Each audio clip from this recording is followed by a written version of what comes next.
The morning sun cast long shadows across the abandoned warehouse district as Sarah Martinez adjusted her grip on the prop rifle for what felt like the 100th time that week. The metal was cold against her palms, heavier than she had expected when she first picked it up 3 months ago. She was an actress, not a soldier. But the role of Lieutenant Commander Rebecca Torres in the upcoming military thriller demanded authenticity that went far beyond memorizing lines. Sarah had always been a method actor, diving deep into her characters until the line between herself and her roles became beautifully blurred. At 28, she had already earned recognition for her intense performances in independent films, but this was her first major studio production. The director, Marcus Chen, was known for his obsession with realism, and he had made it clear from day one that half-hearted performances would not be tolerated. The warehouse had been transformed into a makeshift training facility. Wooden targets stood at various distances, sandbags created cover positions, and chalk marks on the concrete floor indicated movement patterns that Sarah had practiced until her muscles ached. Her character was supposed to be a decorated naval officer who had spent years in combat zones, and every gesture, every stance, every breath had to reflect that experience. Sarah lowered the prop weapon and wiped sweat from her forehead with the back of her hand. The autumn air was crisp, but the physical demands of the rehearsal had her breathing hard. She had been at it since dawn, running through the same sequence of movements that would appear in the film's climactic battle scene. Her character needed to clear a building, eliminate multiple targets, and coordinate with her team while under heavy fire. On paper, it looked straightforward. In practice, it was exhausting. The sound of footsteps on gravel made her turn toward the warehouse entrance. Marcus Chen walked in, followed by a man Sarah didn't recognize. The stranger moved with a fluid grace that immediately caught her attention. He was tall, probably in his mid-30s, with close-cropped dark hair and eyes that seemed to take in everything at once. His civilian clothes couldn't hide the obvious military bearing, and Sarah found herself unconsciously straightening her posture. "Sarah, I want you to meet someone," Marcus called out as they approached. "This is Chief Petty Officer James Mitchell. He's on leave from the Navy, and he's agreed to help us with some technical consulting." James stepped forward and extended his hand. His grip was firm but not crushing, and Sarah noticed the calluses that spoke of years of hard training. "Pleasure to meet you, Miss Martinez. Marcus has told me about the project. Sounds like you're taking on quite a challenge."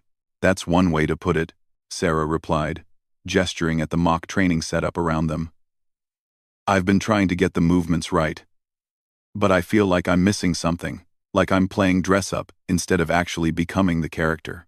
James nodded thoughtfully, his eyes scanning the warehouse setup.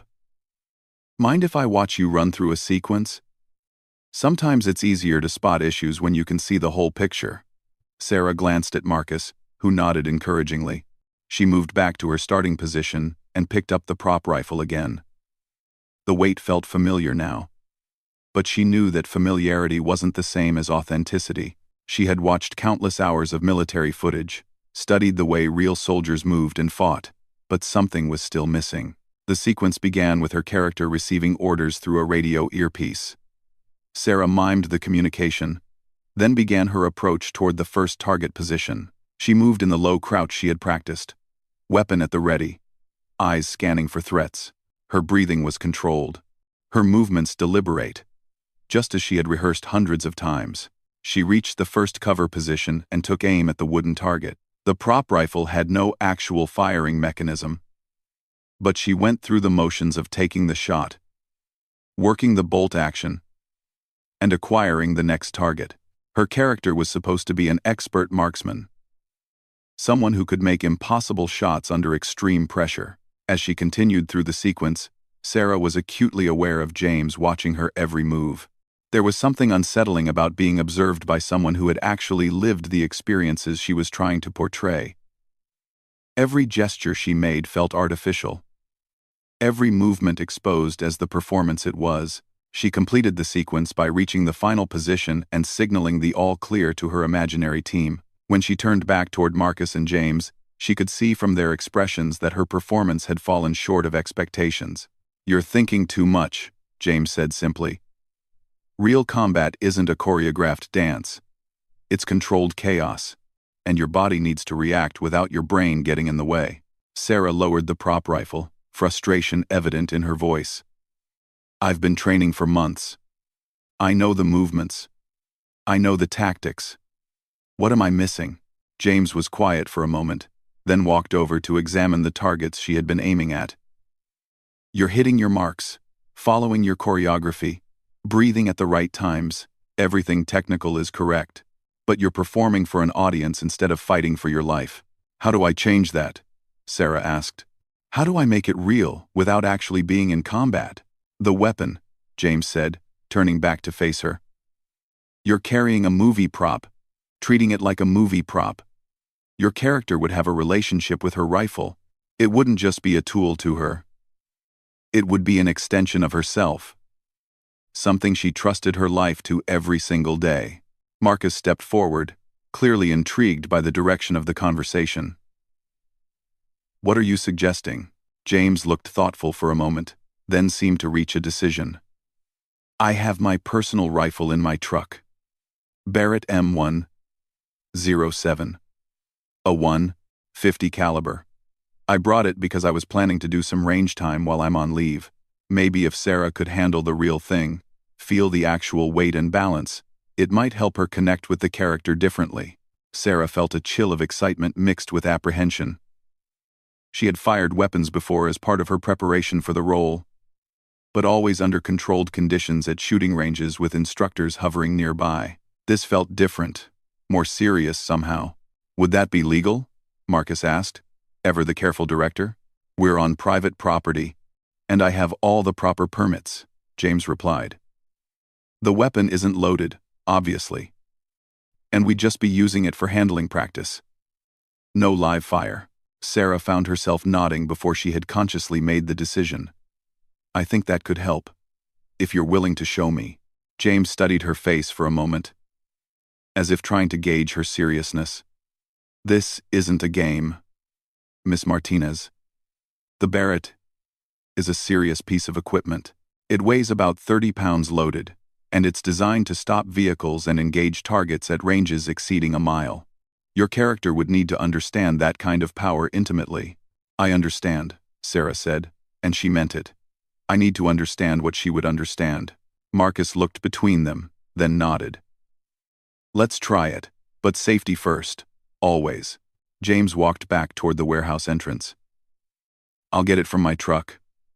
While I'm doing that, clear a space where we can work safely. And Miss Martinez? Sarah, she corrected. Sarah, he acknowledged with a slight smile. Forget everything you think you know about weapons handling. We're going to start from the beginning. As James disappeared outside, Sarah felt a mixture of anticipation and nervousness building in her chest. She had pushed herself hard to prepare for this role, but she sensed that she was about to cross a threshold into something much more intense than anything she had experienced before. Marcus began moving equipment to clear a larger open space in the center of the warehouse. You sure about this? He asked Sarah as they worked. No, Sarah admitted. But uncertainty is part of what makes a performance real, isn't it? When James returned, he was carrying a large, hard case that he set down carefully on a table they had cleared. The case looked expensive and well used, with various military markings and travel stickers that hinted at deployments to distant places. He opened it with practiced movements, revealing a rifle that took Sarah's breath away. The Barrett M107A1 was nothing like the prop weapons she had been using. Even unloaded, it radiated a sense of purpose and power that was almost intimidating. The rifle was massive, with a distinctive muzzle brake and a scope that looked like it belonged on a telescope. Every surface showed the wear patterns of serious use, and Sarah could see that this wasn't just a weapon to James. It was a trusted tool that had been with him through dangerous times. This is my personal rifle, James said, his voice taking on a more serious tone.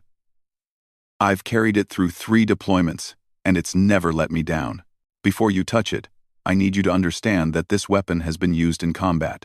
It's not a prop, it's not a toy, and it deserves the same respect you'd give any tool that people depend on to stay alive. Sarah nodded solemnly, beginning to understand that she was being offered something more than just a training opportunity. She was being given access to the real world that her character inhabited, a world where split-second decisions could mean the difference between life and death.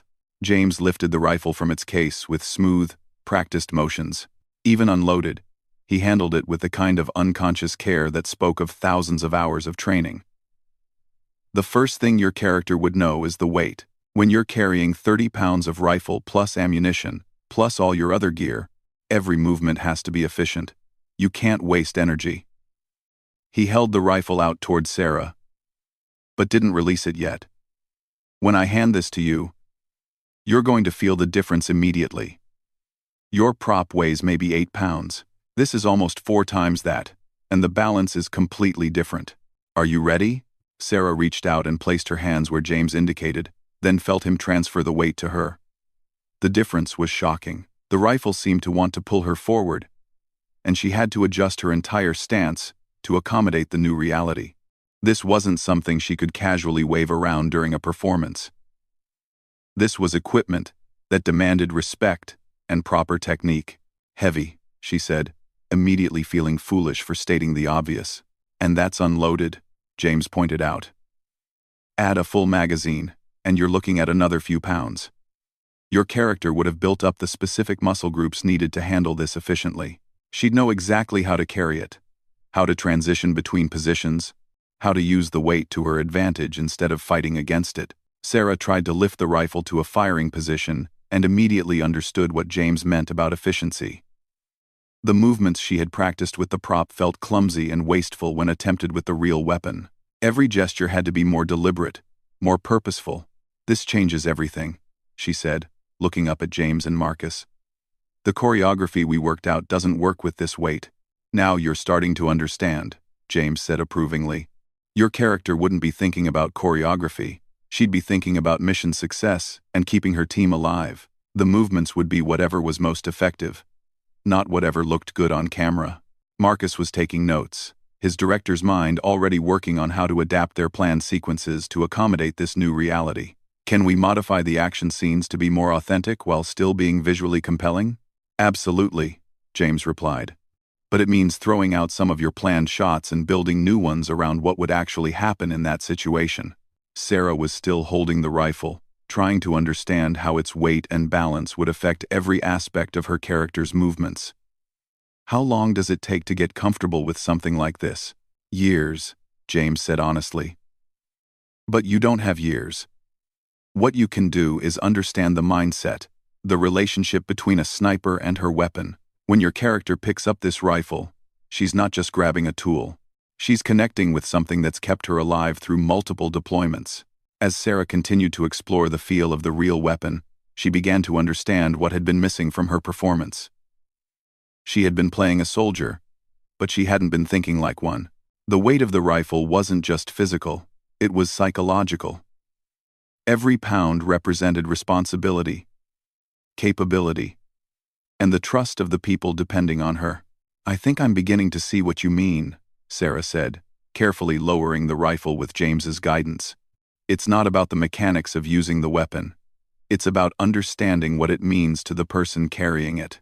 James nodded, his expression showing approval for the first time since they had met.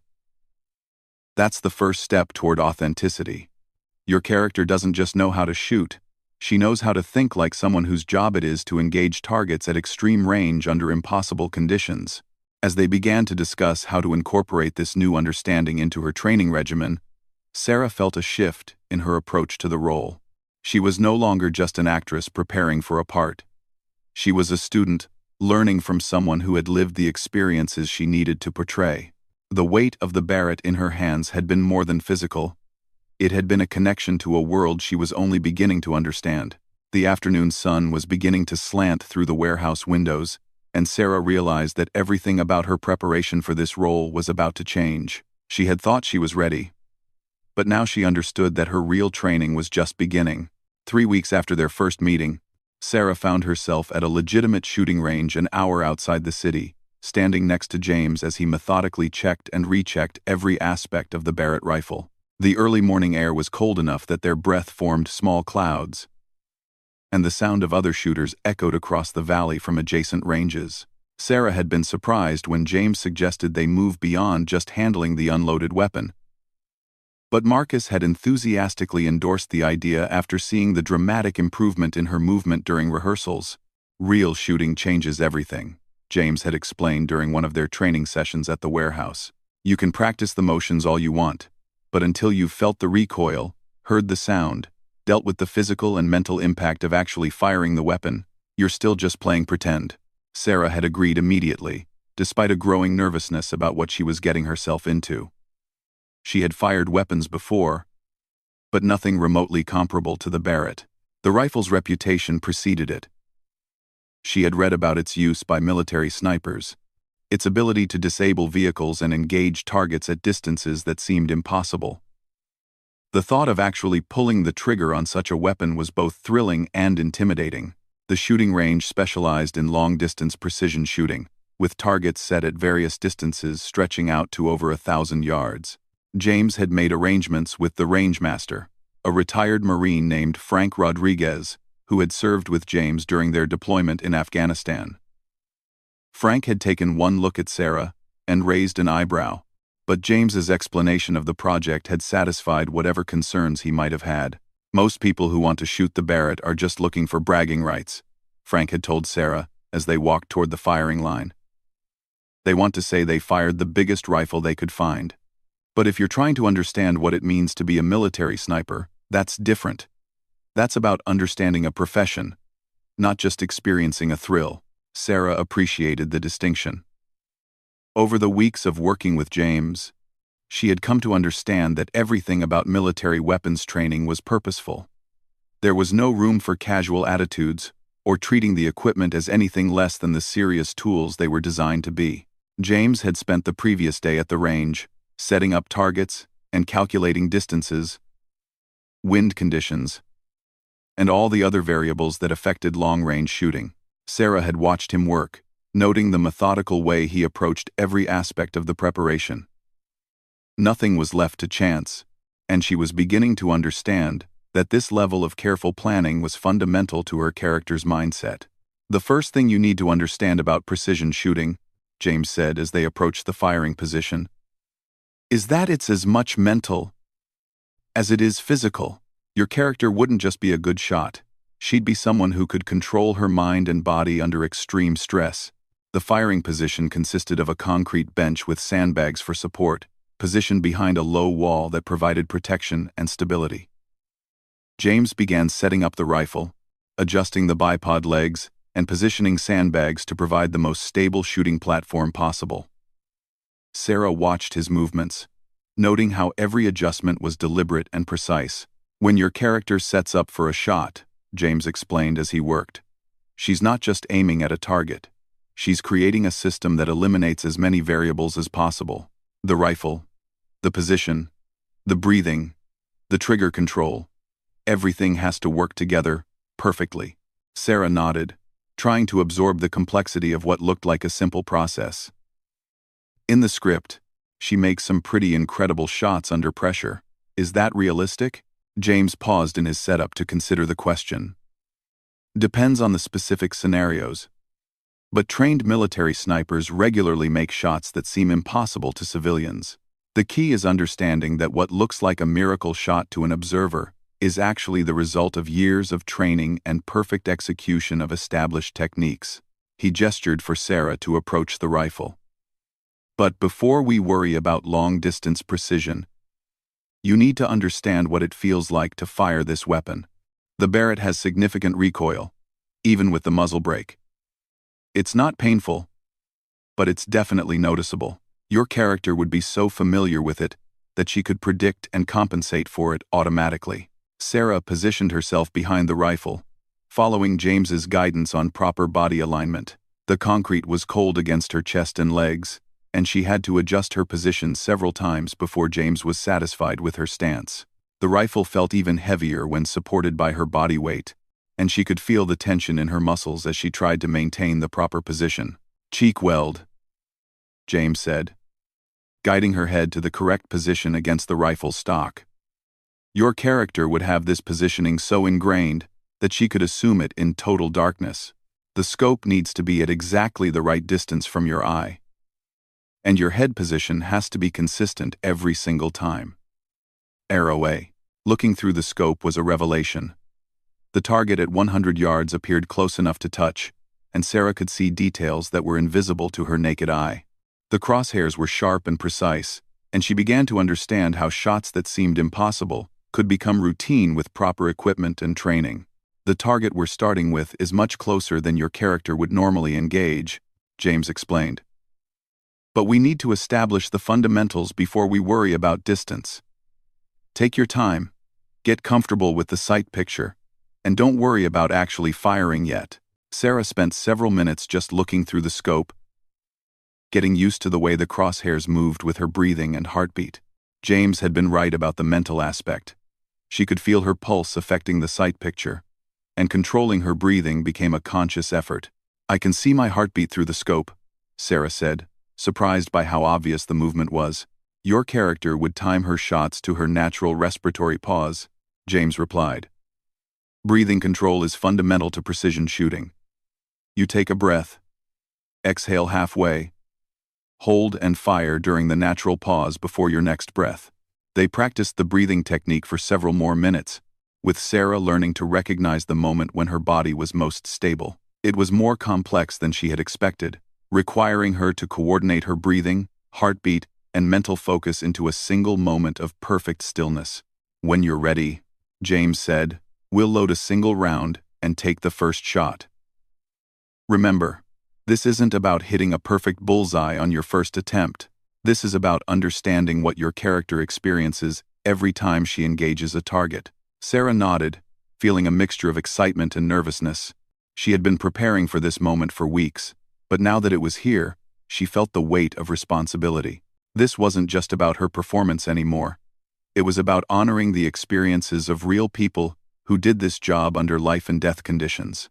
James loaded a single cartridge into the rifle, the metallic sound of the bolt closing echoing across the range. "Safety is on until you're ready to fire. When you are ready, flip the safety off, take your breath, settle into the natural pause, and squeeze the trigger straight back. Don't jerk it, don't anticipate the recoil. Just apply steady pressure until the rifle fires." Sarah positioned herself carefully, going through all the steps James had taught her. Cheek weld, breathing control, sight alignment, everything had to be perfect. She could feel her heart rate increasing as the moment approached, and she had to consciously work to control her breathing. "Take your time," James said quietly. Your character wouldn't be rushed. She'd take whatever time was necessary to ensure a perfect shot. Sarah settled into the firing position, looking through the scope at the target 100 yards away.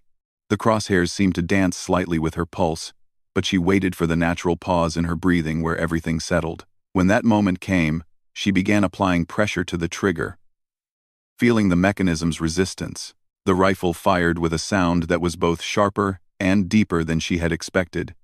Even with hearing protection, the recoil pushed back against her shoulder, but it was more of a firm shove than the violent kick she had anticipated.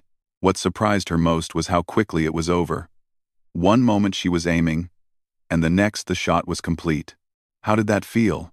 James asked as Sarah lifted her head from the scope. "Powerful," Sarah said immediately. "But also controlled? I was expecting something more violent, but it felt very precise." James smiled, the first completely relaxed expression she had seen from him. "That's exactly what it should feel like. The Barrett is designed to deliver maximum energy to the target while remaining controllable for the shooter. Your character would describe it the same way, powerful but predictable." They walked down to check the target, and Sarah was surprised to see that her shot had hit within a few inches of the bullseye. "Is that good for a first shot?" "It's excellent," Frank Rodriguez said, joining them at the target. "Most people's first shot with the Barrett ends up in the dirt or over the backstop. You actually listened to instruction instead of just pulling the trigger and hoping for the best." They returned to the firing line and repeated the process several more times, with Sarah gradually becoming more comfortable with the rifle's characteristics.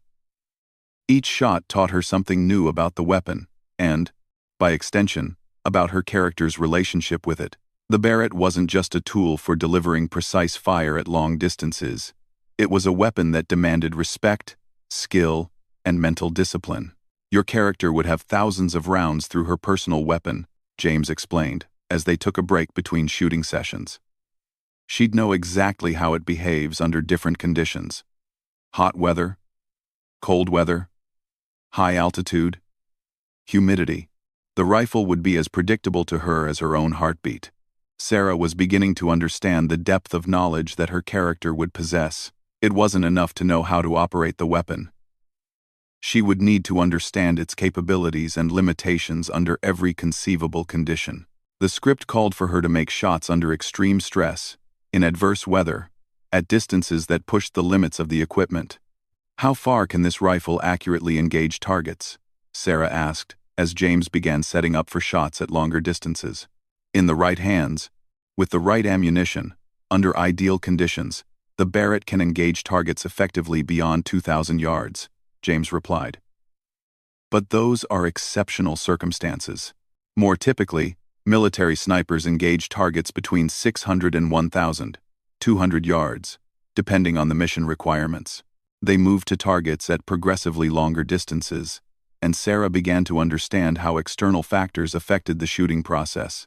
Wind became a significant consideration, requiring James to teach her how to read environmental conditions and adjust her point of aim accordingly. The longer distances also demanded more precise trigger control and perfect consistency in shooting position. At 500 yards, Sarah's shots were still grouping reasonably well, but she could feel the increased difficulty. Small errors in technique that were barely noticeable at shorter distances became significant problems as the range increased. Her character would need to be capable of performing at this level while under enemy fire, with limited time to set up the shot, and with the lives of her team members depending on her success. This is humbling, Sarah admitted as they examined a target that showed her shots scattered more widely than she would have liked. I'm starting to understand just how skilled these people really are. 2. Most civilians never get the chance to experience what you're experiencing right now, James said. They see snipers in movies making impossible shots look easy. But they don't understand the years of training and the level of mental discipline required to perform consistently at this level. As the day progressed, Sarah found herself thinking less about her performance as an actress and more about the reality of the profession she was portraying. The physical demands were significant. Maintaining shooting positions for extended periods, carrying the heavy equipment, dealing with environmental factors. But the mental demands were even greater. Every shot required complete focus, perfect technique, and the ability to perform under stress that most people couldn't imagine. During their final shooting session of the day, James set up a scenario that more closely resembled the conditions Sarah's character would face in the film. Instead of shooting from a comfortable bench rest, she had to establish a firing position using only natural cover, engage multiple targets at different distances, and do so within time constraints that simulated combat conditions. The difference was dramatic. Everything that had seemed manageable under controlled conditions became exponentially more difficult when realistic constraints were added. Sarah found herself struggling to maintain proper technique while dealing with awkward positioning, time pressure, and the stress of trying to engage multiple targets quickly. Now you're beginning to understand what your character deals with, James said as they completed the exercise. Combat shooting isn't about perfect conditions and unlimited time. It's about making the best shot possible under the worst circumstances imaginable. As they packed up the equipment and prepared to leave the range, Sarah realized that her understanding of her character had fundamentally changed. She was no longer thinking about how to look like a skilled sniper. She was beginning to understand what it meant to actually be one. The weight of the rifle felt different in her hands, not just as a physical burden but as a symbol of the responsibility that came with the capability to engage targets at extreme distances. "Thank you," Sarah said to James as they loaded the Barrett into its case. "This isn't just about the movie anymore. You've given me access to something I could never have understood otherwise." James nodded, his expression serious. "Your character represents real people who do this job every day. They deserve to be portrayed accurately, with respect for the skill and sacrifice their profession demands." The drive back to the city gave Sarah time to process what she had experienced. Her hands still tingled slightly from the rifle's recoil, and her shoulder ached from maintaining shooting positions for hours. But more than the physical sensations, she felt changed by the glimpse she had been given into a world that few civilians ever see. Her character's relationship with her weapon was no longer an abstract concept. It was a reality she had experienced firsthand. As the lights of the city appeared in the distance, Sarah knew that her preparation for the role had entered a new phase. The technical training was important, but what James had given her was something much more valuable: an understanding of the mindset and dedication required to excel in one of the military's most demanding professions. She was no longer just learning to play a sniper. She was beginning to think like one. The phone call came at 2:30 the morning, jolting Sarah from a deep sleep. She fumbled for her phone in the darkness, seeing James's name on the screen. In the month since their training session at the shooting range, they had developed a professional relationship that had gradually become a friendship, but he had never called her this late. "Sarah, I'm sorry to wake you." James's voice was tense, more serious than she had ever heard it. "I need you to listen carefully. There's been a situation, and I'm being called back early from leave. I'm deploying in 48 hours. Sarah sat up in bed, immediately alert. "What kind of situation?" "I can't give you details, but it's the kind of mission where everything we've been working on becomes real. The training, the understanding of what your character represents. This is why that matters. Thanks for watching." And in 5, there was a pause, and Sarah could hear voices in the background on James's end of the call. "I'm calling because I want to give you something before I leave. Something that might help you understand the final piece of what your character would experience." "What do you mean?" "Meet me at the warehouse in an hour." And Sarah, this isn't about the movie anymore. This is about understanding what it means when someone like your character gets the call that changes everything. Sarah was dressed and driving through the empty city streets 30 minutes later. The warehouse district was completely deserted at this hour, and the familiar building looked different in the darkness. James's truck was already there, and she could see light spilling from the partially open door. She found James inside, sitting at the makeshift table where they had first examined the Barrett rifle. He looked different. Not just tired, but focused in a way that reminded Sarah that beneath the patient instructor was someone who had seen combat and was about to return to it. "I wanted to give you this," James said, sliding a small, worn journal across the table. "It's my shooting log from my last deployment. Every shot I took, every mission, every situation, where the rifle made the difference between mission success and failure." Sarah picked up the journal with careful hands. The leather cover was scuffed and stained, and she could see that it had been carried through difficult circumstances. "Are you sure you want to share this?" "Your character would have kept something similar," James replied. "It's not just about recording shots. It's about learning from every engagement. Understanding what worked and what didn't. Read it, and you'll understand what goes through a sniper's mind when the mission is real." Sarah opened the journal to a random page and immediately understood why James had hesitated to share it. The entries were clinical and precise, but they documented life and death situations with an intimacy that made her feel like an intruder. Each page contained details about weather conditions, target distances, ammunition types, and results. But between the technical data were glimpses of the human cost of the profession. October 15th, target engaged at 847 yards. Hostile eliminated before he could detonate IED. Convoy of Marines passed safely through checkpoint. Confirmed kill number 23. The entry was followed by a small note. Rodriguez's team made it home because of this shot. Good day. I can't take this, Sarah said, looking up at James. This is too personal, too important. That's exactly why you need to read it, James said firmly. Your character would have pages just like these. Every successful mission, every life saved, every difficult decision. It would all be recorded and remembered. The weight of that responsibility is what shapes someone in this profession. James stood up and walked over to the rifle case, opening it with practiced movements. There's something else. I'm leaving the Barrett with you. Too. Sarah's eyes widened. What? No. I can't possibly. It's not a gift, James interrupted. It's a loan. I want you to understand what it means to be responsible for a weapon like this. Your character wouldn't just use her rifle. She'd maintain it. Care for it. Depend on it absolutely. I want you to experience that relationship. He lifted the rifle from its case and set it on the table between them. Even in the dim warehouse lighting, the weapon seemed to radiate purpose and power. For the next 6 weeks while I'm deployed, this rifle is your responsibility. I'm trusting you with something that has kept me and my teammates alive through 3 combat deployments.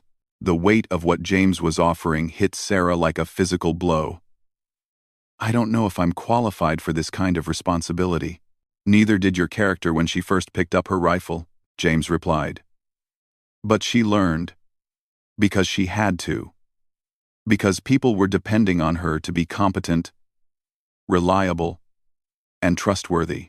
James began pulling items from a large duffel bag Sarah hadn't noticed before. Cleaning supplies, maintenance tools, instruction manuals, ammunition. Everything you need to properly maintain the weapon is here. I'm also leaving you contact information for Frank Rodriguez at the range. He's agreed to continue your training while I'm gone. Sarah felt overwhelmed by the magnitude of what was happening. Why are you doing this? The movie is just entertainment. This is your life. James was quiet for a long moment, his hands moving automatically as he organized the maintenance supplies. Because entertainment shapes how people understand reality. Your film will be seen by millions of people, and for many of them, it will be their only glimpse into what military snipers actually do. If you get it right, you honor the profession and the people who serve. If you get it wrong, you perpetuate misunderstandings that can have real consequences. He looked up at Sarah, his expression more serious than she had ever seen it. But there's another reason. In 48 hours, I'm going into a situation where I might need to depend on people I've never met. People who learned about military operations from movies and television. If those people have an accurate understanding of what professionals like me can do, they make better decisions. If they don't, people die. Sarah felt the full weight of the responsibility settling on her shoulders. This wasn't just about delivering a convincing performance. It was about accurately representing a profession that dealt with life and death consequences every day. What happens if something goes wrong while you're deployed? Sarah asked. What if I damage the rifle? Or, then you'll learn the same lesson every military sniper learns, James replied. That equipment failure in this profession can have consequences beyond just mission failure. Your character would understand that her rifle isn't just her tool, it's a lifeline for her entire team. James picked up a laminated card from the table and handed it to Sarah. This is the maintenance schedule and checklist. Every day, minimum inspection and cleaning. Weekly, complete disassembly and thorough maintenance. Anytime the weapon is fired, immediate cleaning afterward, no exceptions. Sarah studied the card, noting the detailed procedures and safety protocols. This is like caring for a living thing. To your character, it would be more important than a living thing, James said. She could replace herself, but she couldn't replace the capability that rifle represents. Her team's survival might depend on her being able to make a precise shot under impossible conditions, and that's only possible if the weapon is maintained perfectly. As James continued explaining the maintenance procedures, Sarah began to understand another layer of her character's psychology. The relationship between a sniper and her rifle wasn't just professional. It was deeply personal. Every aspect of the weapon's care and maintenance represented a commitment to the people depending on her skills. There's one more thing, James said, pulling a sealed envelope from his jacket. Don't open this unless something happens to me. If I come back from deployment, give it back to me unopened. But if something goes wrong, Sarah took the envelope with trembling hands. James, nothing's going to happen. You're too good at what you do. Maybe, James replied. But your character would understand that every mission carries risks, and professionals plan for every contingency. That envelope contains information that would help you understand the final aspect of what she represents. The cost of the profession when things go wrong. The weight of everything James was entrusting to her was almost overwhelming. The rifle, the journal, the responsibility, and now this envelope that represented possibilities she didn't want to consider. But as she looked at James's calm, professional demeanor, She began to understand that this was how military professionals dealt with reality every day. "I won't let you down," Sarah said, surprised by the strength in her own voice. "I know you won't," James replied. "You've already proven that you understand what this means." They spent the next hour going through detailed maintenance procedures, with James demonstrating each step, and then watching as Sarah repeated the process. His instruction was patient but demanding, accepting nothing less than perfect technique. By the time they finished, Sarah's hands were stained with gun oil, and her mind was spinning with technical details. "The most important thing to remember," James said as they completed the session, "is that everything we've covered, the shooting, the maintenance, the responsibility, is just the technical foundation. Your character's real strength would come from her understanding that she serves something larger than herself." As James packed up his personal gear and prepared to leave, Sarah felt the finality of the moment settling over them. In a few hours, he would be on his way to a deployment that would test everything he had trained for, and she would be left with the responsibility of maintaining his rifle and continuing her preparation for a role that had become much more than just another acting job. "When you come back," Sarah said, "I want to show you that I understood what you've taught me." James paused at the warehouse door and looked back at her. "When I come back, I want to see a performance that honors everyone who has ever carried a rifle like that one. Make them proud." After James left, Sarah sat alone in the warehouse with the Barrett rifle and the journal.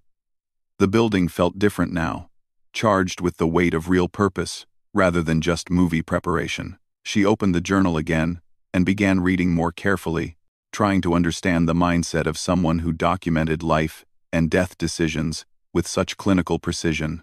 Each entry revealed another layer of the mental discipline required for the profession. The technical details were important, but what struck Sarah most was the consistent focus on mission success and team safety. Every decision, every shot, every piece of maintenance was evaluated in terms of its contribution to bringing everyone home safely. As dawn began to filter through the warehouse windows, Sarah realized that her understanding of her character had been fundamentally transformed again. She was no longer learning to portray a skilled marksman. She was beginning to comprehend the mindset of someone who accepted ultimate responsibility for the safety and success of others. The Barrett rifle sat before her, no longer just a weapon but a symbol of trust, capability, and sacrifice. For the next 6 weeks, she would be responsible for maintaining it according to the standards that James's life had depended on. The thought was both humbling and inspiring. Sarah picked up the maintenance checklist and began her first daily inspection, her movements careful and deliberate. Each step connected her more deeply to the character she was preparing to portray and to the real people that character represented. As she worked, she found herself thinking about James, somewhere in the pre-deployment process, trusting her with something he valued more than his own life. The weight of that trust was transformative. Sarah was no longer just an actress preparing for a role. She had become the temporary guardian of a weapon that represented years of training, multiple deployments, and countless missions where precision and reliability had meant the difference between success and failure. As she completed the inspection and carefully returned the rifle to its case, Sarah felt a profound shift in her approach to the entire project. This was no longer about entertainment. It was about honor, responsibility, and the accurate representation of people who served in ways most civilians could never fully understand. The journal lay open beside the rifle case, and Sarah knew that over the coming weeks, she would read every entry, studying not just the technical details but the mindset and values that shaped every decision. When James returned from deployment, she would be ready to show him that she had truly understood what he had tried to teach her about the weight of carrying such responsibility. 4 weeks into James's deployment, Sarah had developed a routine that structured her entire day around maintaining the Barrett rifle. She woke every morning at 05:30, the military time that had become natural to her, and began with a complete inspection of the weapon. The maintenance checklist that had initially seemed overwhelming was now second nature, each step performed with the precision and attention to detail that James had demanded. The warehouse had become her sanctuary, transformed from a movie rehearsal space into something that felt more like a military training facility. Sarah had moved additional equipment there, a cot for when she worked late into the night, a small refrigerator, and a desk where she could study James's journal and the technical manuals he had left her. The space no longer belonged to the film production. It belonged to her preparation for a role that had evolved far beyond what anyone had originally envisioned. Frank Rodriguez had become her primary instructor during James's absence, and his teaching style was different but equally demanding. Where James had focused on the philosophical aspects of the profession, Frank emphasized the technical details that made the difference between competence and excellence. Under his guidance, Sarah's shooting skills had improved dramatically, and she was now consistently making shots at distances that would have seemed impossible to her just months earlier. "Your groupings at 800 yards are getting tighter," Frank observed as they examined targets after a particularly intensive training session. "You're starting to think like a sniper instead of just an actress playing one." Sarah appreciated the compliment, but she also understood that Frank's standards were unforgiving. He had served in combat with James and had seen firsthand what happened when people weren't adequately prepared for the responsibilities they were asked to accept. His approval meant that she was meeting professional standards, not just movie requirements. The journal had become Sarah's evening reading, and each entry revealed new layers of complexity in the profession she was trying to understand. James wrote with clinical precision about technical details, but she was learning to read between the lines to understand the emotional and psychological demands of the job. One entry, dated 6 months into his last deployment, particularly struck her.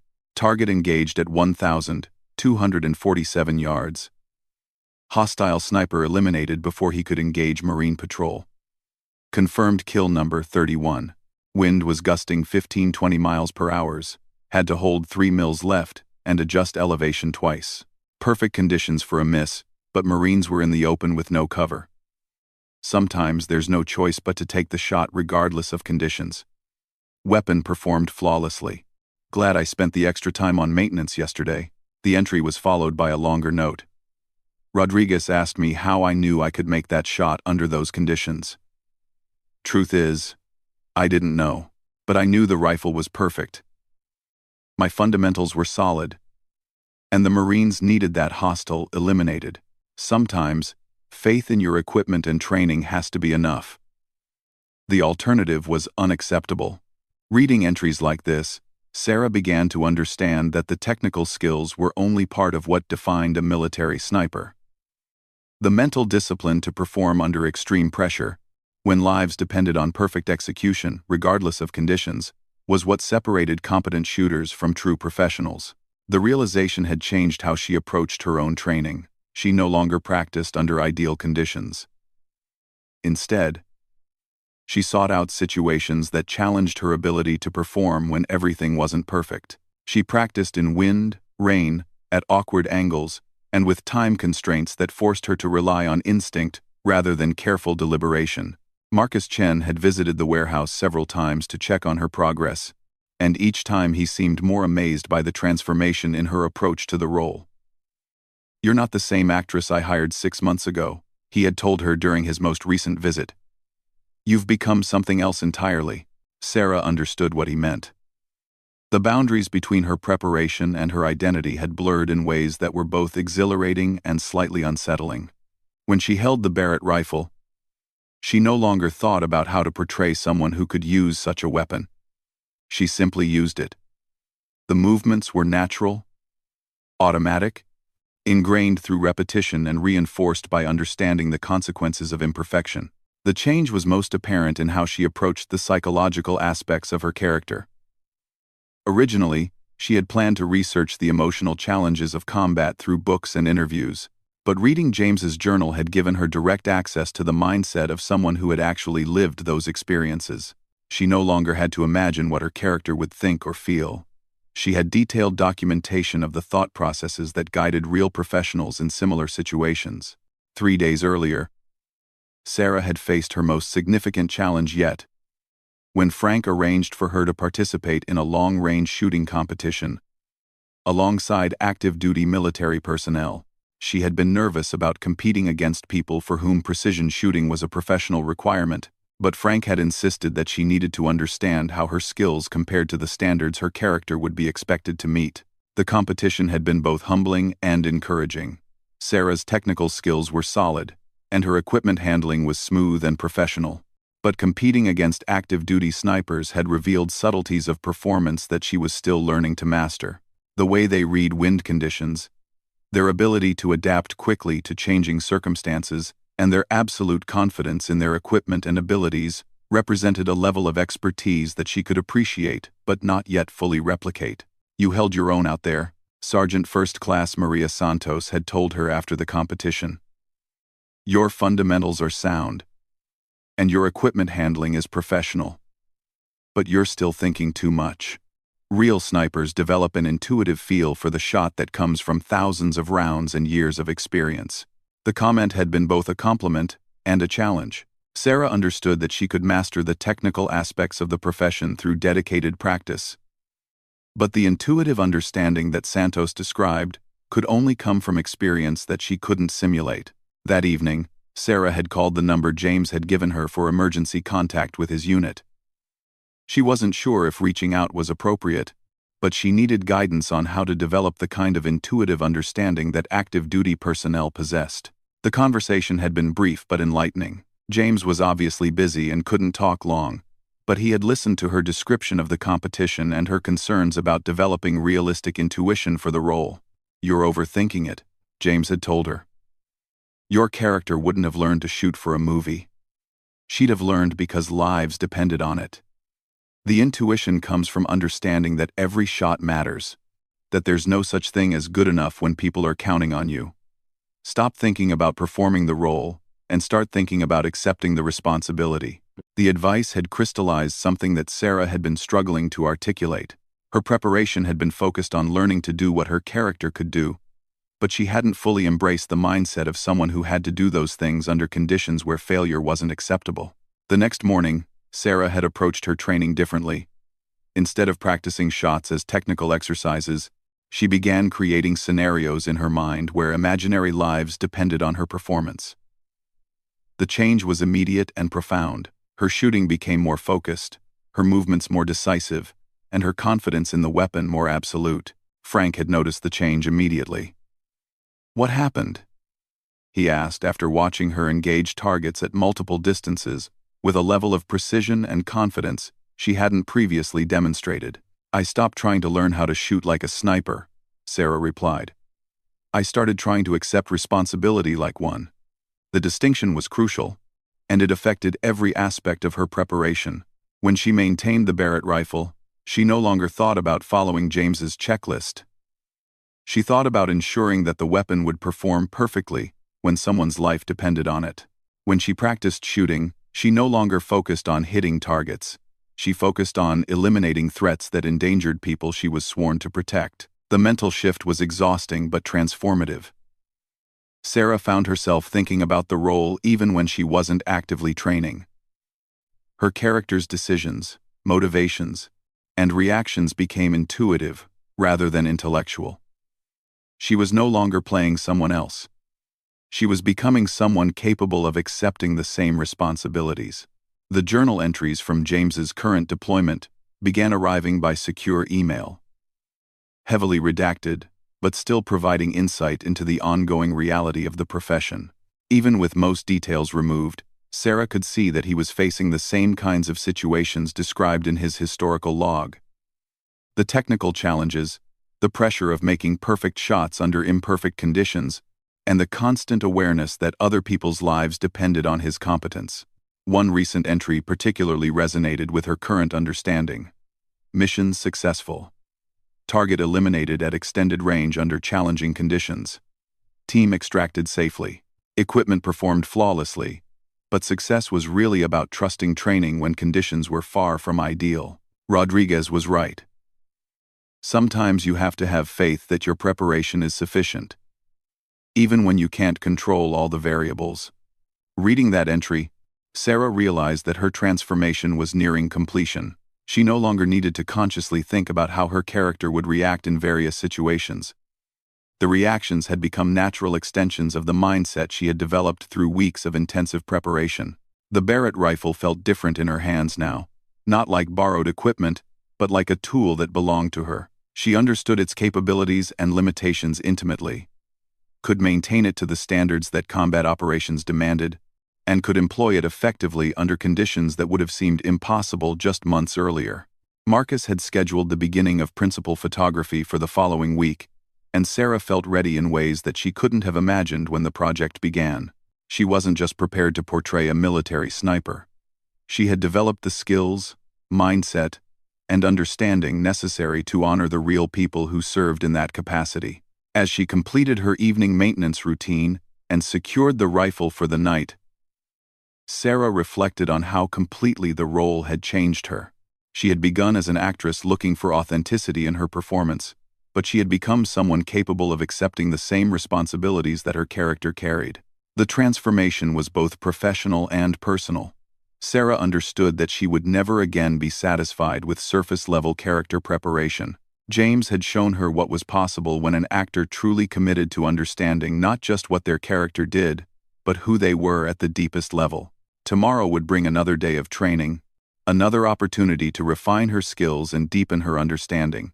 And next week, filming would begin on a project that had evolved far beyond entertainment into something that felt more like a tribute to the men and women who served with the same dedication and competence that James had demonstrated. The weight of that responsibility was both humbling and inspiring.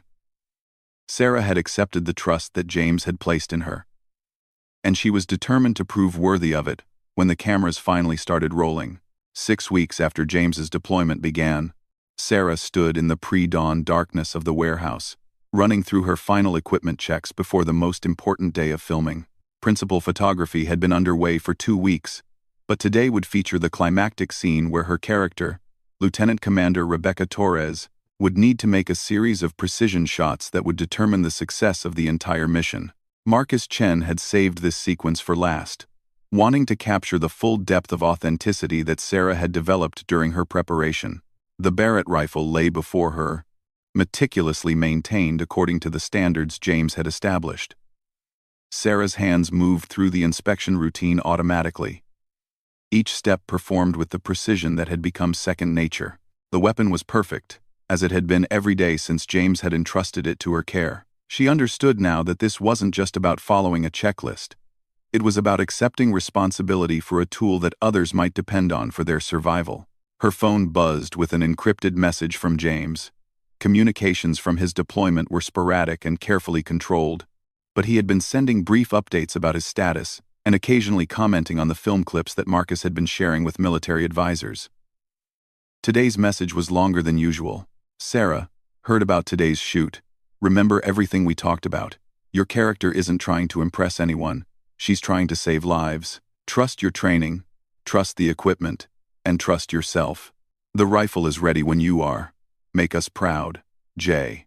Sarah smiled, feeling a mixture of gratitude and determination. Over the past 6 weeks, James's influence on her preparation had continued even from thousands of miles away. His journal entries, the maintenance standards he had established, and the philosophical approach to the profession that he had shared had become the foundation of her understanding of the character. Marcus arrived at the warehouse early, accompanied by the film's cinematographer and several key crew members. The shooting location had been carefully chosen to replicate the conditions described in the script. An elevated position overlooking a valley where multiple targets would need to be engaged at varying distances under time pressure. "How are you feeling?" Marcus asked, as they reviewed the shot list for the final time. "Ready," Sarah replied, and she meant it completely.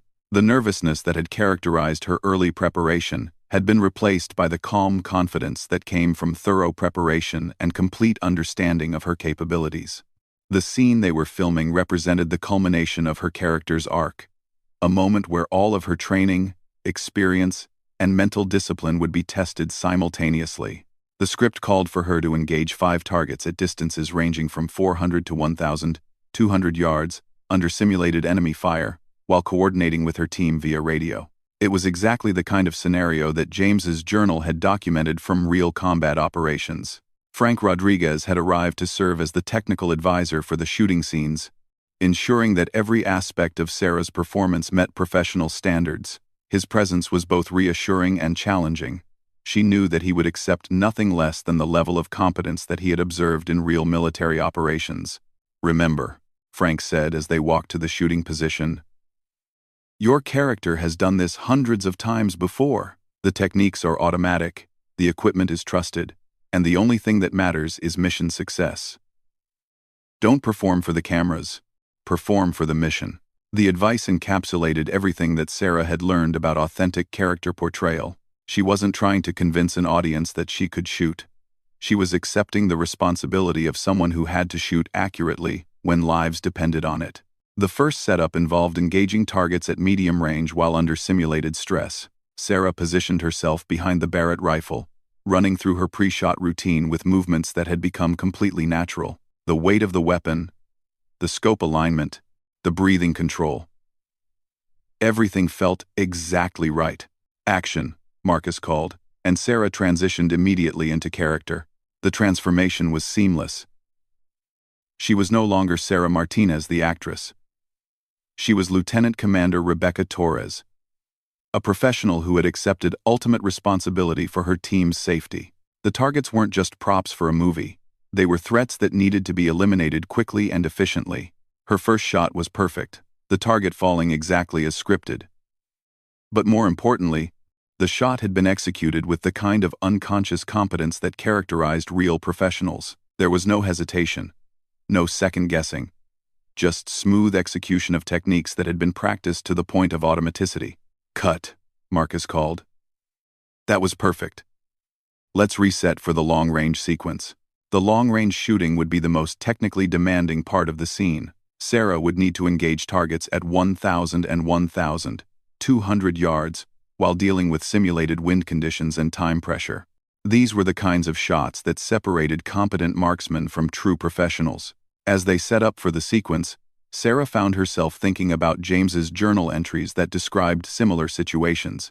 The pressure, the technical challenges, and the absolute necessity of perfect execution were no longer abstract concepts. They were realities she had trained for and could now handle with confidence. The Barrett rifle felt like an extension of herself as she settled into the shooting position. The scope picture was crisp and clear, the crosshairs steady despite her elevated heart rate from the simulated stress of the scene. Sarah could feel the wind conditions through subtle cues that she had learned to read automatically, adjusting her point of aim to compensate for the environmental factors. "Wind is gusting from the left," she said into the radio microphone, staying in character while providing technical information that her character would need to communicate to her team. "I can compensate, but watch your timing on the approach." The first long-range target appeared in her scope, and Sarah went through her shooting sequence without conscious thought. Breath control, trigger squeeze, follow through. Everything happened automatically, the result of weeks of training under Frank's demanding instruction. The shot was perfect, and Sarah immediately transitioned to the second target without breaking her shooting position. In a real combat situation, there would be no time to celebrate successful shots. The mission would continue until all threats were eliminated. Marcus had positioned multiple cameras to capture different angles of the shooting sequence, but Sarah was barely aware of them.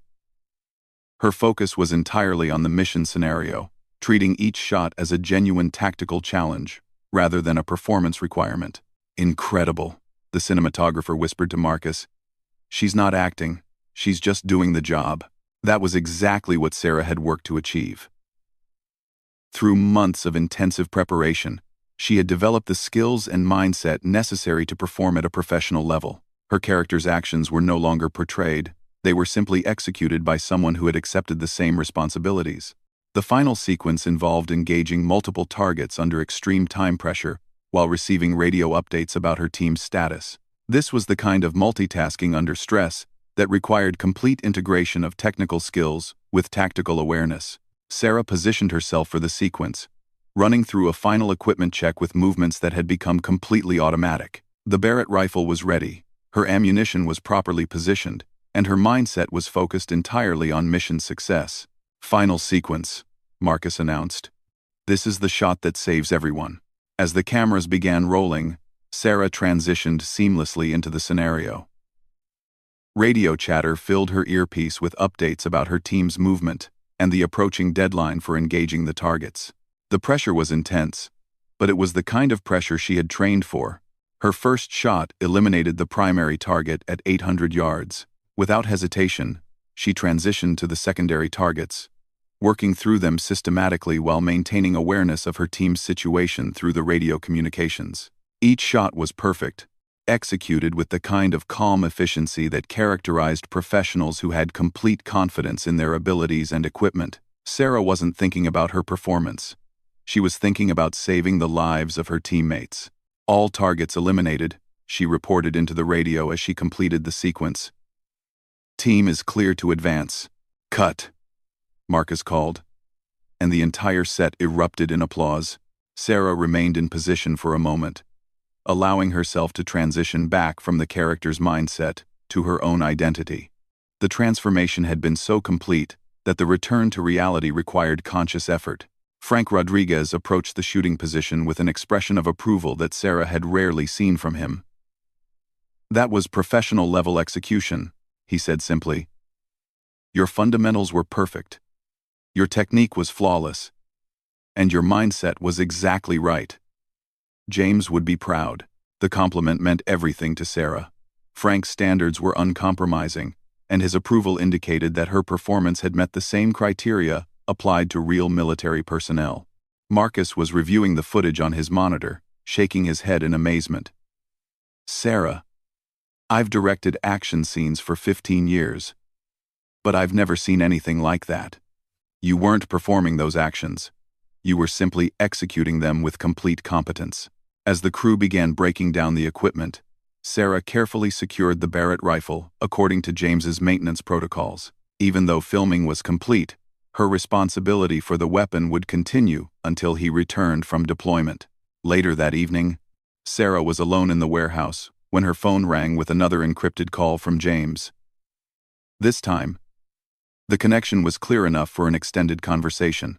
"I heard the filming went well today," James said, and Sarah could hear the smile in his voice.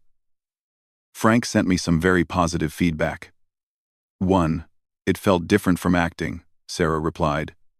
"Like I wasn't portraying someone else. I was just doing what needed to be done."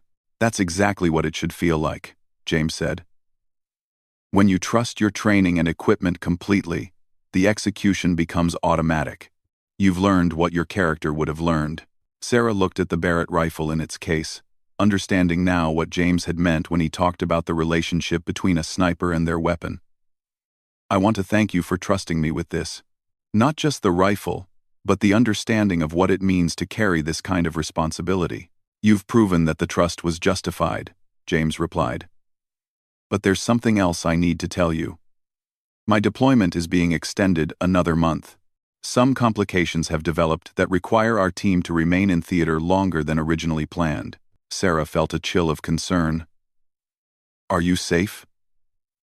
"As safe as anyone can be in this job," James said. "But I wanted you to know, because it means you'll be responsible for the rifle longer than we originally discussed. Are you comfortable with that?"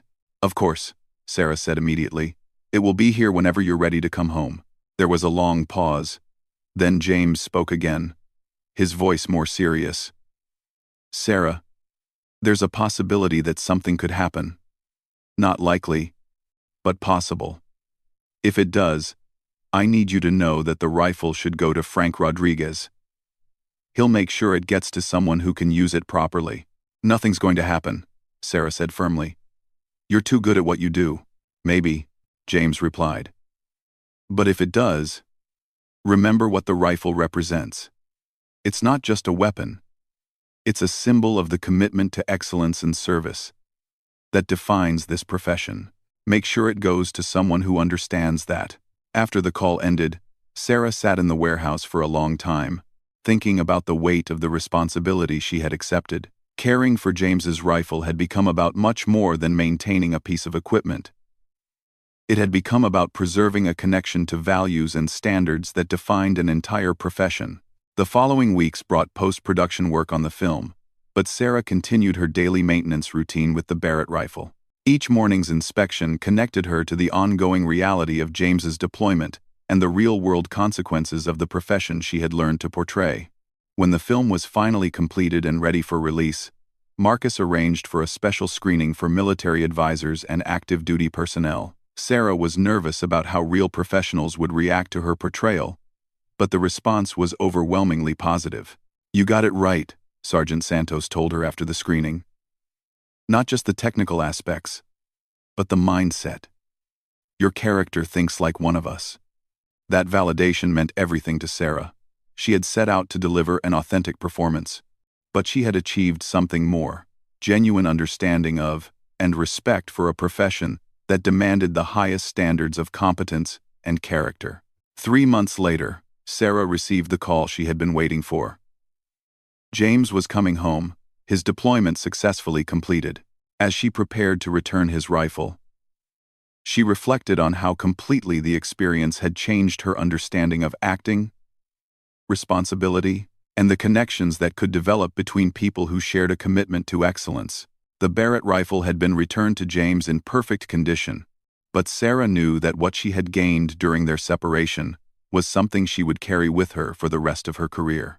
She had learned that true authenticity in performance came not from pretending to be someone else, but from developing the actual capabilities and understanding that defined the character she was portraying. When James finally picked up his rifle, he spent several minutes inspecting it with the same care he had shown when first entrusting it to her care. His examination was thorough and professional, but Sarah could see his satisfaction with her stewardship. "Perfect," he said finally. "You took better care of it than I would have." "I had a good teacher," Sarah replied. As they stood together in the warehouse where their professional relationship had begun, both of them understood that something significant had been accomplished.